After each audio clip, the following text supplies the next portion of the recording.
Convidamos o professor Vitélio Brustolin para uma entrevista e análise sobre as guerras no mundo. Acompanhe. E hoje a gente recebe aqui no estúdio da TV Erechim Vitélio Brustolin, ele que é professor, e a gente vai falar um pouquinho sobre a situação do mundo, principalmente das guerras que têm acontecido.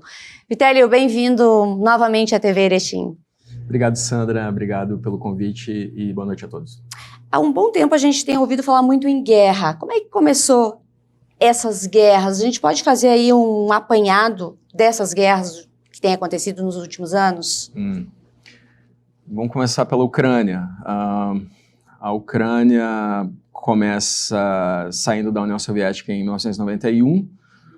Há uma dissolução da União Soviética em dezembro de 91 e em 1994 a Ucrânia entrega o seu arsenal nuclear, que era o terceiro maior do mundo, para a Rússia, sob a alegação de que ela seria defendida por Estados Unidos, Rússia, China, a França e Reino Unido, ou seja, um acordo de segurança coletiva, que na verdade não se perfez, né? Nós vemos hoje a Rússia invadindo a Ucrânia e com o apoio de equipamentos de uso dual, ou seja, civis e militares da China.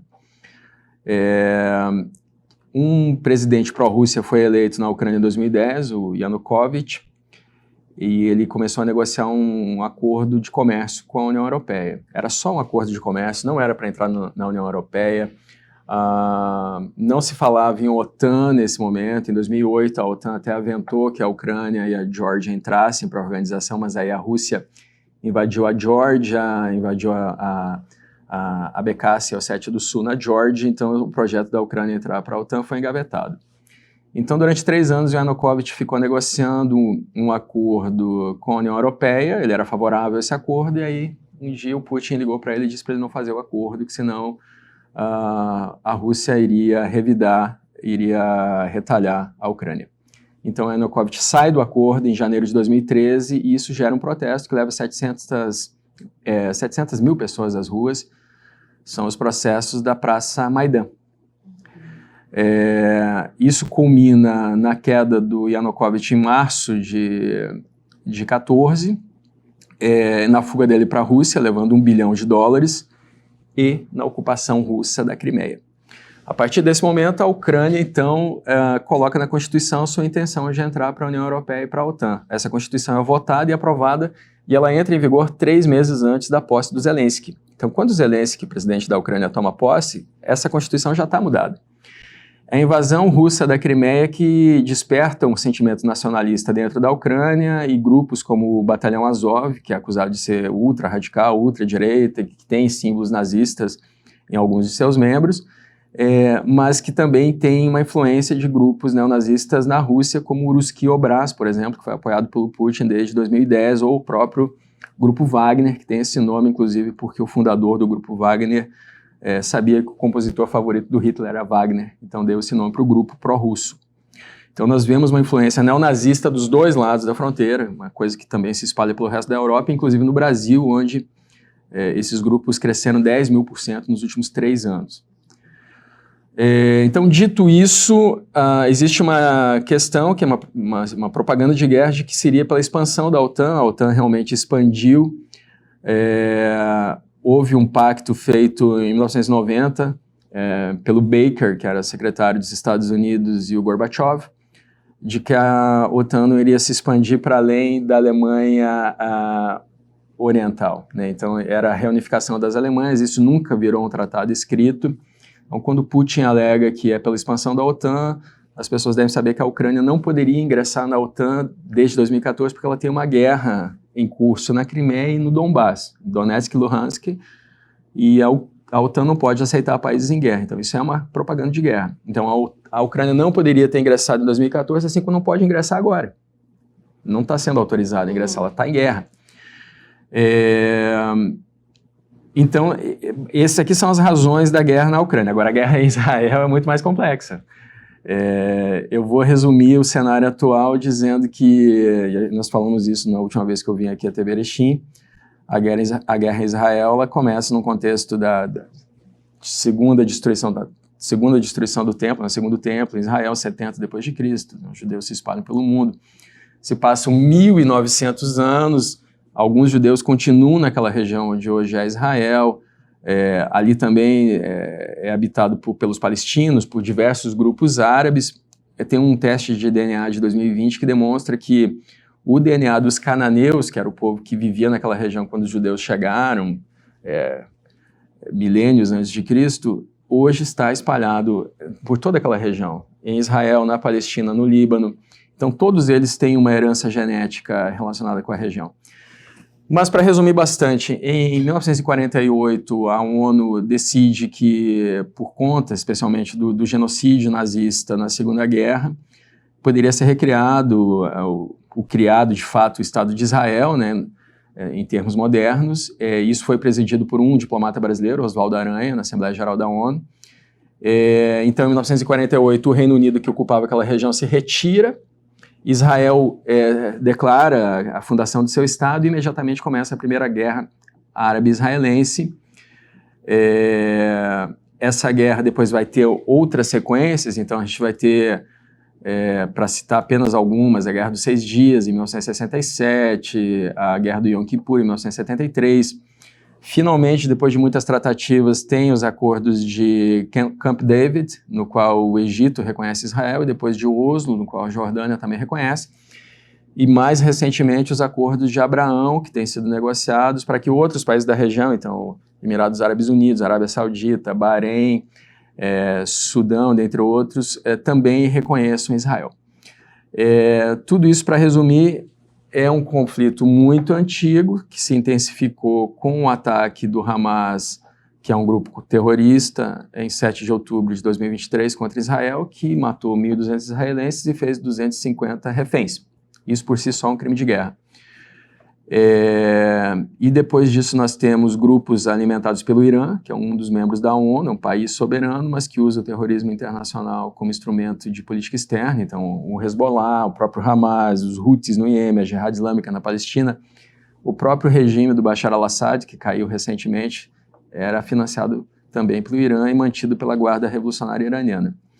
Então, no contexto atual, nós temos uma guerra entre duas nações, na verdade, entre Israel e o Irã, que se atacaram esse ano. O Irã fez 2 ataques diretos contra Israel, Israel revidou uma vez, e grupos financiados pelo Irã, né, 70% do financiamento do Hamas, do Hezbollah, vem do Irã. E Israel tem feito alguns avanços contra o Hezbollah, principalmente no sul do Líbano, perdão. Mas também, nesse momento que caiu o Bashar al-Assad, Israel ocupou outras regiões das colinas de Golã, que são ocupadas desde 1967, inclusive o Monte Hermon, que é o maior monte da região. Segundo a HTS, que é o grupo que comanda a Síria nesse momento, Israel está a 25 quilômetros de Damasco com suas forças, sendo que as colinas de Golã ficam a 60 quilômetros de Damasco. E aí, para finalizar, com a queda do Bashar al-Assad, esse arco que o Irã fez, juntando Irã, Iraque, Síria, Líbano e chegando até território israelense, foi rompido. Porque o arco terrestre do Irã vai até o Iraque, o Irã foi expulso da Síria e aí não consegue chegar por terra diretamente até o Líbano e afetar diretamente Israel, Sandra. Sim, a gente passou aí pelas eleições nos Estados Unidos, onde o Donald Trump foi eleito. Tem alguma influência aí para a gente ter um cessar-fogo aí? Qual é o poder de influência dele? O cessar-fogo entre Israel e o Hezbollah está em vigor, né? Tem havido escaramuças na região. Nessa semana, Israel atacou um veículo do Hezbollah que alegadamente carregava explosivos, então o cessar-fogo tem interrupções pontuais. O cessar-fogo entre Israel e o Hamas está sendo negociado, especialmente porque o Trump disse que se quando ele tomar posse em 20 de janeiro ainda houver reféns com o Hamas, ele vai transformar a vida dos terroristas do Hamas no inferno. Então isso influenciou, tanto é que as cláusulas do acordo que está sendo negociado agora são muito parecidas com as cláusulas que foram negociadas no início desse ano pelo governo Biden e que não foram para frente. Então, basicamente, esse cessar-fogo deve durar 60 dias, que é o mesmo prazo do cessar-fogo entre Israel e Hezbollah. Alguns falam em 6 semanas, que é mais ou menos o tempo que o Trump vai tomar posse, até uma semana depois da posse dele, para que mude o governo dos Estados Unidos e que haja uma transição. Inclusive, o gabinete do Trump vem acompanhando essa negociação de cessar-fogo entre Israel e Hamas. De qualquer forma, o Hamas está tão enfraquecido que está aceitando as demandas de Israel, que são basicamente ocupar o corredor Filadélfia, que é aquele corredor que divide a faixa de Gaza do Egito, por onde alegadamente entrou a maior parte das armas usadas pelo Hamas contra Israel desde outubro do ano passado, mas que também durante o cessar-fogo as tropas de Israel fiquem no centro da faixa de Gaza. Então é possível sim que saia um acordo, esse acordo deve ser temporário. O Netanyahu, né, de Israel, disse que não vai parar até não eliminar completamente o Hamas. De certa forma o Hamas foi decapitado, então o Ismail Haniyeh, por exemplo, que era líder do Hamas, foi morto, inclusive dentro de território iraniano.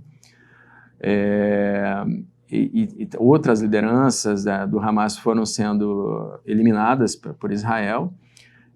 O Yahya Sinwar, por exemplo, que era o líder militar, assim como as lideranças do Hezbollah. Então, Hassan Nasrallah, que era secretário-geral do Hezbollah desde 1992, o Fuad Shukr, que era o comandante militar, um dos mais altos, de mais alta patente do Hezbollah. Israel vem eliminando as lideranças terroristas desses grupos. Então, nesse momento, o Hamas está bastante enfraquecido a ponto de aceitar, inclusive, que as tropas israelenses fiquem dentro da faixa de Gaza até o final do cessar-fogo, Sandra. Quanto o número de pessoas que ainda estão no poder deles, existe uma negociação para que essas pessoas sejam libertadas? Então, essa negociação, esse cessar-fogo passa pela negociação dos reféns. Seriam cerca de 97 reféns, a gente não tem o número exato, não sabe nem quantos estão vivos, 33, estima-se que já estariam mortos. Israel quer os corpos para fazer um sepultamento digno dessas pessoas. Mas nessa primeira fase do cessar-fogo, são 3 fases, né? Então, nessa primeira fase seriam libertados as mulheres, os idosos e pessoas enfermas.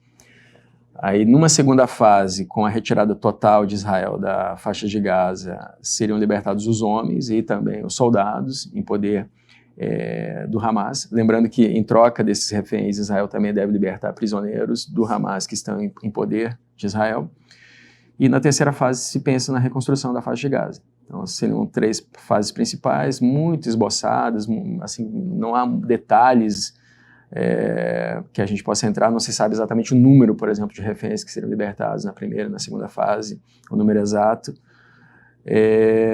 Mas a negociação pela devolução dos reféns é a que está em evidência nesse momento, e é por isso que Israel ainda procura um acordo de cessar-fogo, porque no único acordo de libertação de reféns e cessar-fogo que aconteceu entre Israel e Hamas quando foram libertados quando foi libertado o maior número de reféns, né? Nas incursões terrestres de Israel à faixa de Gaza, foram libertados poucos reféns, né? Não dá nem para chamar de libertados, né? Foram retirados das mãos dos terroristas poucos reféns, e ainda por cima alguns foram vitimados, porque os terroristas estão em túneis. Então, para você combater, você precisa fazer explosões nos túneis ou usar gás, o que acaba também matando as pessoas que estão lá, inclusive por causa dos mísseis que são utilizados, Sandra. É possível, de repente, haver uma guerra onde outros países, nessa etapa dessa negociação, acabam se envolvendo por não concordar com algum termo e se tornar uma guerra mundial? Existe uma conexão entre esse conflito generalizado no Oriente Médio e a guerra na Ucrânia, né? Então, essa conexão especialmente o Irã, né? O Irã fornece os drones Shahed que a Rússia usa para atacar a Ucrânia.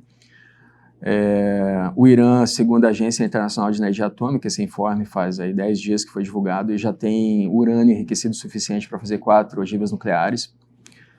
É possível, sim, que esses 2 conflitos regionais, aí, juntando com a Síria, onde a Rússia tinha um porto, né, uma base naval desde 1971, o porto de Tartus. A Rússia tenta manter a sua influência dentro da Síria, mas com a queda do Bashar al-Assad ela perdeu bastante influência. Existe uma pressão da União Europeia para que esse novo governo, o HTS, ele rompa relações com a Rússia para que sejam retiradas todas as sanções contra a Síria que estão em vigor nesse momento, por conta ainda do governo do Assad. A Síria recebeu muitas sanções da ONU e elas seriam mantidas se esse HTS, né, o Hayat Tahrir al-Sham, que é o grupo que tomou a Síria, se ele não romper com a Rússia. Agora eles têm negociado, né, o HTS tem negociado com o Putin, e a gente não sabe como é que vai ficar.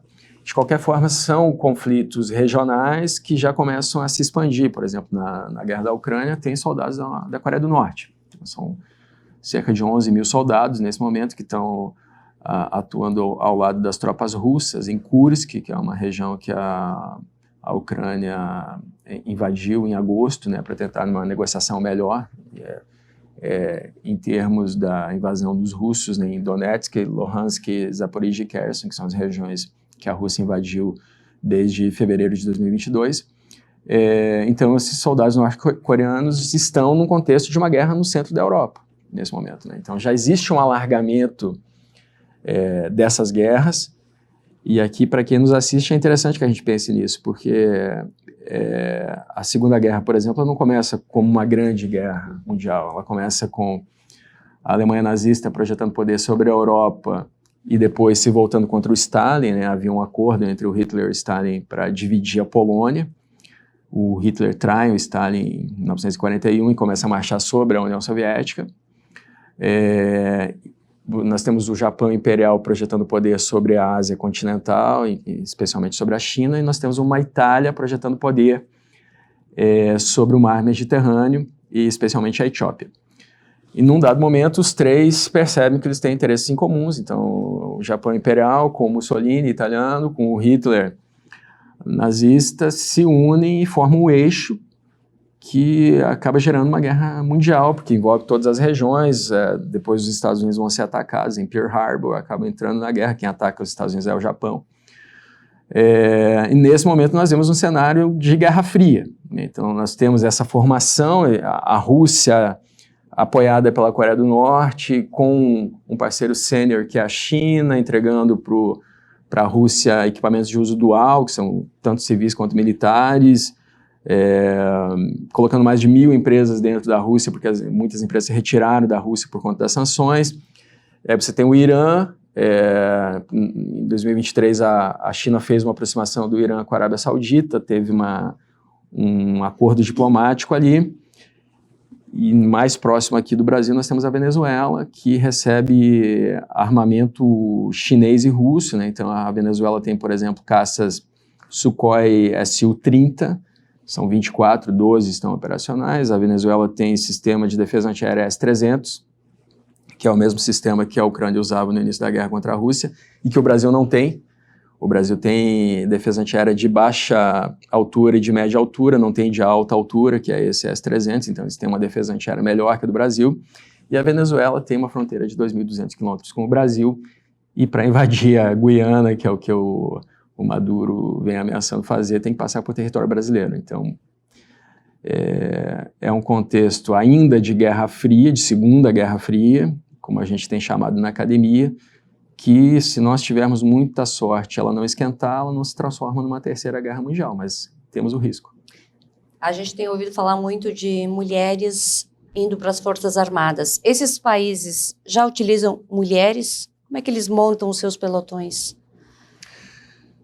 Alguns países têm alistamento obrigatório para as mulheres, então Israel, por exemplo, a Suécia, outros países colocam as mulheres como voluntárias, né? É o caso do Brasil agora, mudou a legislação. São 18 países no mundo que incorporaram até o momento mulheres às suas forças armadas, dentre eles a própria Coreia do Norte. A Rússia, por exemplo, é conhecida por isso, porque durante a Segunda Guerra as mulheres foram para a frente de batalha combater as tropas do Hitler. 90% das batalhas da Segunda Guerra foram naquela região, então foi necessário. No caso do Brasil, há uma diferença na lei, né, porque o alistamento militar é obrigatório para os homens quando eles completam 18 anos. Agora ele passou a ser facultativo para as mulheres, para elas irem para as operações que possam levá-las para a linha de frente, porque até agora as mulheres ingressavam nas Forças Armadas para funções mais administrativas, médicas, hospitalares, administrativas em geral, professoras. Nesse momento, o treinamento equipara homens e mulheres, lembrando, as mulheres que queiram seguir essa carreira, é considerado por muitas até uma oportunidade, porque as Forças Armadas vão fornecer alojamento, alimentação, treinamento específico, formação educacional. Neste ano teve 114 fuzileiras navais formadas no Brasil, é visto como algo histórico, porque o fuzileiro naval é uma das funções das Forças Armadas que mais demanda dos soldados, fisicamente, psicologicamente, intelectualmente. Então, é visto com grande orgulho que essas mulheres tenham conseguido superar o treinamento, se formar e fazer parte desse corpo estratégico. Existe uma expectativa do Ministério da Defesa de que se chega a 20% do contingente das Forças Armadas, que hoje é de 350 mil pessoas, que 20% seja formado por mulheres. Agora, isso vai levar tempo, requer uma adaptação dos alojamentos, dos banheiros, uma parte do treinamento também precisa ser adaptada por causa das características do corpo feminino, especialmente a parte superior do tórax, mas isso não deve impedir as mulheres que queiram servir, que façam parte das Forças Armadas. É considerado, inclusive, uma questão de inclusão, de igualdade de oportunidade. Agora, o caso do Brasil é muito diferente do caso de países da Europa, né, como a Finlândia, a Suécia, a Estônia, a Letônia, a Lituânia, a própria Polônia, que tem aberto as portas para as mulheres, sobretudo por temor de uma guerra contra a Rússia, Sandra. Ok, Vitélio, obrigada por estar aqui hoje falando um pouquinho sobre esse assunto que para você faz parte da tua rotina, mas para o erechinense, de repente, a gente ainda precise se informar um pouquinho mais. Obrigada pelas tuas dicas. Obrigado pelo convite e até a próxima. Obrigada.